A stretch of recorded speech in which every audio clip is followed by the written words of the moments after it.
ನಿಮ್ಮ ಮತ್ತು ಹಣದ ಸಂಬಂಧ ಯಾವ ರೀತಿ ಇದೆ? ನಿಮ್ಮ ಜೀವನದಲ್ಲಿ ನಿರಂತರವಾಗಿ ಹಣ ಬರ್ತಾ ಇದೆಯಾ ಅಥವಾ ಯಾವಾಗಲೂ ಒಂದ್ಸಲ ಸ್ವಲ್ಪ ಬರ್ತಾ ಇದೆಯಾ? ನಿಮ್ಮ ಮತ್ತು ಹಣದ ನಡುವಿನ ಸಂಬಂಧನ, ಹಣ ನಿಮ್ಮ ಬಗ್ಗೆ ಏನು ಹೇಳ್ತಾ ಇದೆ? ಯಾಕೆ ಹಣ ನಿಮ್ಮ ಹತ್ರ ಬರ್ತಾ ಇಲ್ಲ ನೋಡೋಣ. ಈ ವಿಡಿಯೋದಲ್ಲಿ ಹಣದ ಹತ್ರ ಮಾತಾಡೋಣ, ಹಣಕ್ಕೆ ಪ್ರಶ್ನೆ ಕೇಳೋಣ, ಅದ್ರ ಮೂಲಕ ಉತ್ತರ ಪಡೆಯೋಣ.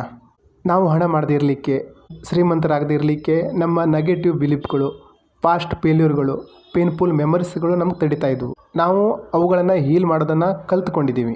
ಯಾವ ರೀತಿ ಫೇಲ್ಯೂರು, ಸೋಲೆಲ್ಲ ಇದ್ವು, ಅದೇ ರೀತಿ ಸಕ್ಸಸ್ಸು, ಅಬಂಡನ್ಸು ಹಿಂದೆ ಇತ್ತು. ಆದರೆ ಅದನ್ನು ನಾವು ನೆನೆಸ್ಕೊಳ್ಳಲ್ಲ. ಇವತ್ತು ಅದನ್ನು ನೆನೆಸ್ಕೊಳ್ಳೋಣ. ನಾವು ಶ್ರೀಮಂತರಾಗಿದ್ವಿ, ಯಶಸ್ವಿಯಾಗಿದ್ವಿ, ಅದನ್ನು ನೆನೆಸ್ಕೊಂಡು ಅದನ್ನು ಇನ್ನೂ ಇಂಪ್ರೂವ್ಮೆಂಟ್ ಮಾಡೋಣ. ನೆಕ್ಸ್ಟ್ ನಮಗೆ ಯೋಚನೆಗಳು ಅವೇ ಬರಬೇಕು. ಆ ರೀತಿ ನಾವು ನಮ್ಮ ಮೈಂಡ್ನ ಪ್ರೋಗ್ರಾಮಿಂಗ್ ಮಾಡೋಣ. ಈ ಮೈಂಡಿಗೆ ರಿಯಾಲಿಟಿ ಮತ್ತು ಇಮ್ಯಾಜಿನೇಷನ್ನ ವ್ಯತ್ಯಾಸ ಗೊತ್ತಾಗಲ್ಲ. ಹಾಗಾಗಿ ನಾವು ನಮ್ಮ ಮೈಂಡನ್ನ ಅಬಂಡೆನ್ಸ್ಗೋಸ್ಕರ ತಯಾರು ಮಾಡೋಣ. ಈಗ ಯಾಕೆ ನಮ್ಮ ಹತ್ರ ಹಣ ಬರ್ತಾ ಇಲ್ಲ? ಹಣನ ಕೇಳೋಣ. ಆರಾಮಾಗಿ ಕೂತ್ಕೊಂಡು ಕಣ್ಣು ಮುಚ್ಕೊಳ್ಳಿ. 3 ಚೇರ್ನ ಇಮ್ಯಾಜಿನ್ ಮಾಡಿ. ಒಂದರಲ್ಲಿ ನೀವಿದ್ದೀರಾ, ಇನ್ನೊಂದರಲ್ಲಿ ಹಣ ಇದೆ. ಹಣದ ರೂಪ ಪಡೆದ ಮನುಷ್ಯನ ಆಕೃತಿ ಅಂದ್ಕೊಳ್ಳೋಣ. ಈಗ ನಾನು ನಿಮಗೆ ಪ್ರಶ್ನೆ ಕೇಳ್ತಾ ಇದ್ದೀನಿ. ಹಣ ಮತ್ತು ನಿಮ್ಮ ಮಧ್ಯೆ ಸಂಬಂಧ, ಅದರ ಕ್ವಾಲಿಟಿ ಹೇಗಿದೆ? ಹಣದ ಮತ್ತು ನಿಮ್ಮ ಸಂಬಂಧ ಯಾಕೆ ಡಿಫಿಕಲ್ಟ್ ಆಗಿದೆ, ಕಠಿಣ ಆಗಿದೆ? ನೀವು ಹಣದ ಹತ್ರ ತಲುಪಲಿಕ್ಕೆ ಯಾಕೆ ಸಾಧ್ಯ ಆಗ್ತಾ ಇಲ್ಲ? ಏನು ಅನ್ನಿಸ್ತಾ ಇದೆ ನಿಮಗೆ? ನಿಮ್ಮ ಪರಿಸರನ, ನಿಮ್ಮ ಯೋಚನೆನ, ನಿಮ್ಮ ವರ್ತನೆನ?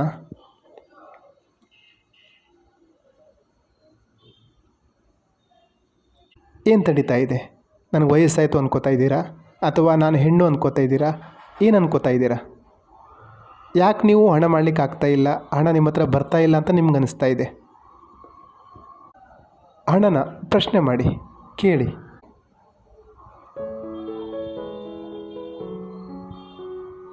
ಹಣದ ಜೊತೆ, ಸಕ್ಸಸ್ನ ಜೊತೆ, ವೆಲ್ತ್ನ ಜೊತೆ ಮಾತಾಡಿ.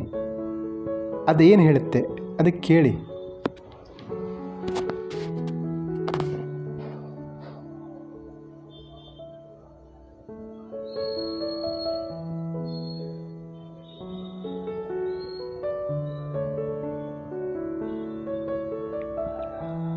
ಈಗ ನಿಧಾನವಾಗಿ ಎದ್ದು ಹಣದ ಚೇರ್ ಮೇಲೆ ಕೂತ್ಕೊಳ್ಳಿ.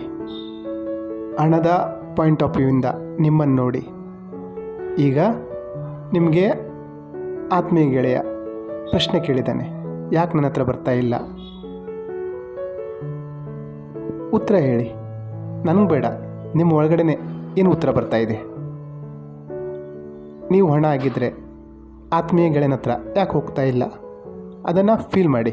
ನಿಮ್ಮ ಹೆಸರೇನು, ಅದನ್ನು ಇಟ್ಕೊಂಡು ಯಾಕೆ ಹೋಗ್ತಾ ಇಲ್ಲ?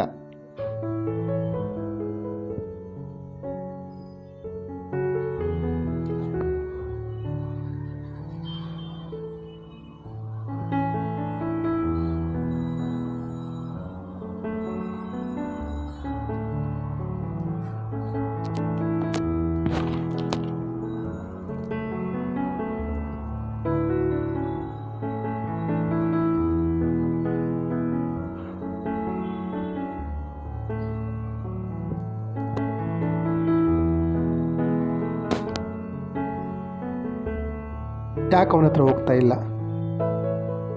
ತಾನು ಯೋಗ್ಯ ಅಂತ ಅವನು ಅನ್ಕೋತಾ ಇಲ್ವಾ? ಅಥವಾ ಹಣಕ್ಕೆ ಅವಶ್ಯಕವಾದ ಸ್ಥಾನ ಕೊಡ್ತಾ ಇಲ್ವಾ? ನನಗಿಂತ ಇಂಪಾರ್ಟೆಂಟ್ ಅವನಿಗೆ ಬೇರೆ ಏನಾದರೂ ಇದೆಯಾ? ನಿನಗೆ ಗೌರವ ಕೊಡ್ತಾ ಇಲ್ವಾ? ಅವನ ನಂಬಿಕೆ ಸರಿ ಇಲ್ವಾ? ತಾನು ಒಳ್ಳೆಯವನು, ಒಳ್ಳೆಯವ್ರ ಹತ್ರ ಹಣ ಬರಲ್ಲ ಅಂತ ನಂಬಿಕೆ ಇಟ್ಕೊಂಡಿದ್ದಾನ? ಉತ್ತರ ಕೊಡಿ. ನೀವು ಹಣ ಈಗ ಯಾಕೆ ಅವನ ಹತ್ರ ಹೋಗ್ತಾ ಇಲ್ಲ? ಅವನಲ್ಲಿ ಏನು ಕೊರತೆ ಇದೆ? ಯಾಕೆ ಅವನ ಹತ್ರ ಹೋಗ್ತಾ ಇಲ್ಲ?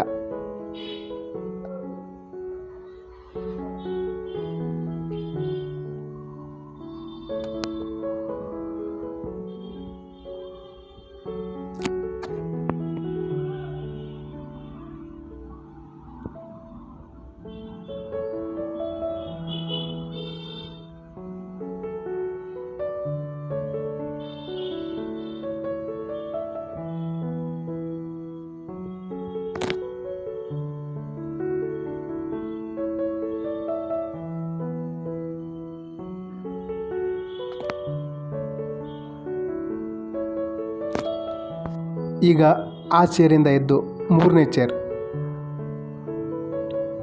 ಡಿಟ್ಯಾಚ್ಡ್ ಅಬ್ಸರ್ವರ್ ಆಗಿ, ಅಂದರೆ ಜಡ್ಜ್ ಥರ ಈಗ ನೀವು ತೀರ್ಮಾನ ಮಾಡಬೇಕು. ಹಣ ಮತ್ತು ಆ ವ್ಯಕ್ತಿಯ ಬಗ್ಗೆ ಅಭಿಪ್ರಾಯ, ಸಲಹೆ ಕೊಡಬೇಕು. ಏನು ವ್ಯತ್ಯಾಸ ಕಾಣ್ತಾ ಇದೆ,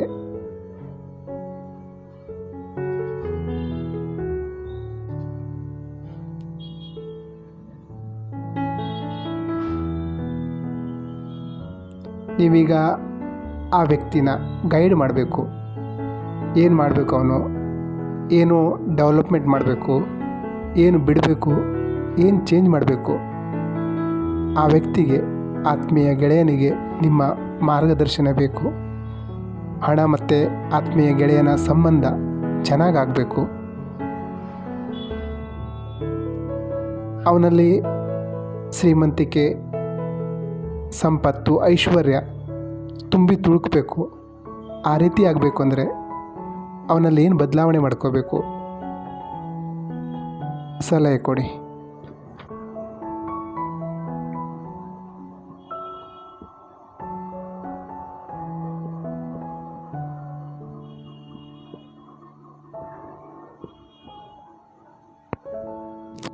ನಿಮ್ಮೊಳಗೆ ಸ್ಪಷ್ಟತೆ ತಂದುಕೊಳ್ಳಿ.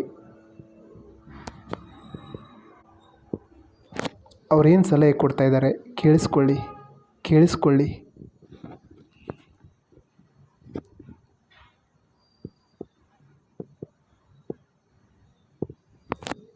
ಈಗ ಎದ್ದೇಳಿ.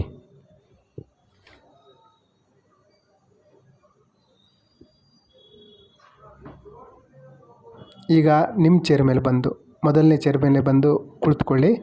ಆ ರೀತಿ ಕಲ್ಪಿಸ್ಕೊಳ್ಳಿ. ಅವ್ರೇನು ಹೇಳಿದಾರೋ ಅದನ್ನು ಅಡಾಪ್ಟ್ ಮಾಡ್ಕೊಳ್ಳಿ. ಯಾವುದು ಸರಿ ಅನಿಸ್ತಾ ಇದೆಯೋ ಇದನ್ನು ಅಡಾಪ್ಟ್ ಮಾಡ್ಕೋಬೇಕು. ಹೌದು, ಇದನ್ನು ಬದಲಾವಣೆ ಮಾಡ್ಕೋಬೇಕಂತ ನಿಮ್ಗೆ ಅನಿಸ್ತಾ ಇದೆಯೋ ಅದನ್ನು ನೀವು ಅಡಾಪ್ಟ್ ಮಾಡ್ಕೊಳ್ಳಿ, ಸ್ವೀಕರಿಸಿ.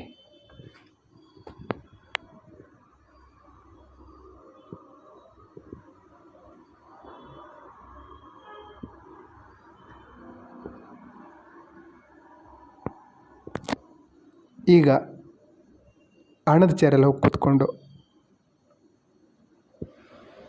ನೀವೀಗ ಹಣ ಈಗ ಹೇಳಿ, ಆ ವ್ಯಕ್ತಿ ಬದಲಾಗಿದ್ದಾನ, ಚೇಂಜ್ ಆಗಿದ್ದಾನ? ಅವನ ವರ್ತನೆಯಲ್ಲಿ, ಅವನ ಬಿಲೀಫ್ ಸಿಸ್ಟಮಲ್ಲಿ, ಅವನ ಐಡೆಂಟಿಟಿಯಲ್ಲಿ ಚೇಂಜಸ್ ಆಗಿದೆಯಾ?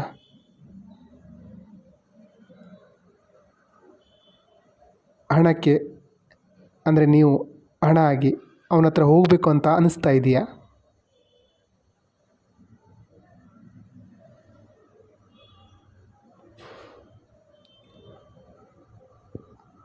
ಓಕೆ ಅಂದರೆ ನೀವು ರೆಡಿಯಾಗಿದ್ದೀರಾ ಅಂತ. ಇಲ್ಲ ಅಂದರೆ ಮತ್ತೆ ಎದ್ದು ಆ ಜಡ್ಜ್ ಸೀಟಲ್ಲಿ ಕೂತ್ಕೊಂಡು ಇಬ್ಬರನ್ನ ಡಿಟ್ಯಾಚ್ಡ್ ಆಗಿ ಅಬ್ಸರ್ವ್ ಮಾಡಿ. ಇವನಲ್ಲಿ ಮತ್ತೇನು ಬದಲಾವಣೆ ಮಾಡಬೇಕು, ಇನ್ನು ಯಾವ ಸಲಹೆಗಳನ್ನು ಅವನು ಅಳವಡಿಸ್ಕೊಳ್ಬೇಕು, ಸಲಹೆ ಕೊಡಿ.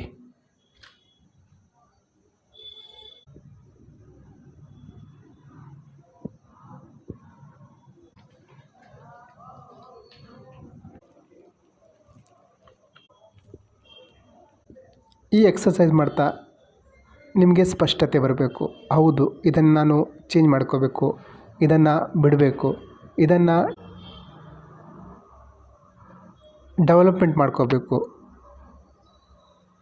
ಆವಾಗ ನಿಮ್ಮ ಹತ್ರ ಹಣ ಬರ್ತದೆ. ಈಗ ಕಣ್ಣನ್ನು ತೆಗೀರಿ.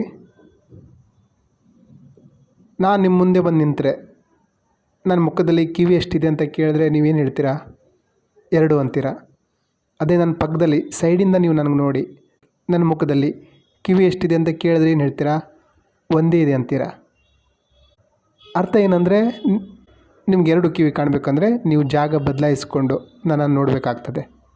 ಅದೇ ರೀತಿ ಹಣ ನಿಮ್ಮ ಹತ್ರ ಬರ್ತಾ ಇಲ್ಲ ಅಂದರೆ ನೀವು ನಿಮ್ಮ ಪಾಯಿಂಟ್ ಆಫ್ ವ್ಯೂನ ಚೇಂಜ್ ಮಾಡ್ಕೋಬೇಕಾಗ್ತದೆ, ಬದಲಾವಣೆ ತಂದ್ಕೋಬೇಕಾಗ್ತದೆ.